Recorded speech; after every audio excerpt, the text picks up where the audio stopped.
Hello નમસ્કાર વિદ્યાર્થી મિત્રો, આપણી ચેનલમાં તમારું સ્વાગત છે। તો ધોરણ 10 અને 12નું પરિણામ જાહેર થઈ ગયું છે। ત્યાર પછી ઘણા વિદ્યાર્થીઓ પૂરક પરીક્ષા આપવા ઈચ્છતા હોય, જે 10મા ધોરણમાં છે એવા વિદ્યાર્થીઓ 3 વિષયમાં આપી શકે છે। 12 સામાન્ય પ્રવાહમાં જે વિદ્યાર્થીઓ છે એ 2 વિષયમાં આપી શકે છે પૂરક પરીક્ષા, અને સાયન્સના વિદ્યાર્થીઓ તમામ વિષયમાં પૂરક પરીક્ષા આપી શકે છે। હવે વિદ્યાર્થી મિત્રોને એવા ક્વેશ્ચન થાય છે કે પૂરક પરીક્ષામાં આપણે કેટલા માર્ક્સે પાસ થઈએ।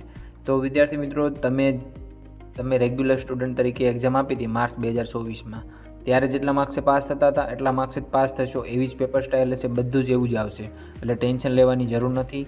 એટલે કે તમે 33 માર્ક્સે પાસ થશો, તમારા પરિણામની અંદર 33 માર્ક્સ હશે તો જ તમે પાસ થશો। બધા વિદ્યાર્થીઓ માટે છે, પૂરક પરીક્ષા દેતા તમામ વિદ્યાર્થીઓ માટે છે કે જે રીતે તમે રેગ્યુલર તરીકે માર્ચ 2024માં એક્ઝામ આપી હતી, એના રિઝલ્ટમાં જેટલા માર્ક્સે પાસ થતા હતા, એ પેપરમાં જેટલા માર્ક્સે પાસ થતા હતા એટલા જ માર્ક્સે તમે આમાં પણ પાસ થશો।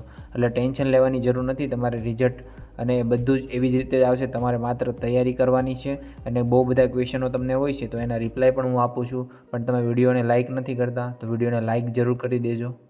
અને પૂરક પરીક્ષાનું ફોર્મ ક્યારે ભરાશે એવા પણ પ્રશ્ન હોય છે તમારા, તો પૂરક પરીક્ષાનું ફોર્મ 1-2 દિવસની અંદર જ ભરાવાનું શરૂ થઈ જશે, કેમ કે જ્યારે રિઝલ્ટ જાહેર થાય પછી એના 1-2 દિવસ પછી જ બોર્ડ તરફથી નોટિફિકેશન આવતી હોય છે, એટલે 1-2 દિવસની અંદર ફોર્મ ભરાવાની શરૂ થઈ જશે। એટલે તમને હું તરત જ વિડીયો બનાવીને માહિતી પહોંચાડી દઈશ, એટલે તમે ફોર્મ ભરી દેજો। તમારે નહીં ભરવું પડે, જે રેગ્યુલર સ્ટુડન્ટ છે એને સ્કૂલમાંથી ફોર્મ ભરી દેશે, એટલે ચિંતા કરવા જેવી કોઈ બાબત નથી। તો પણ કાંઈ પણ ક્વેશ્ચન હોય તો કોમેન્ટ કરી દેજો, આપણે તરત જ રિપ્લાય આપીએ છીએ। તો વિદ્યાર્થી મિત્રો, વિડીયો પસંદ આવે તો વિડીયોને લાઇક કરી દો, ચેનલને સબસ્ક્રાઈબ કરી દો અને અમારી સાથે જોડાયેલા રહો। જય હિન્દ, જય ભારત।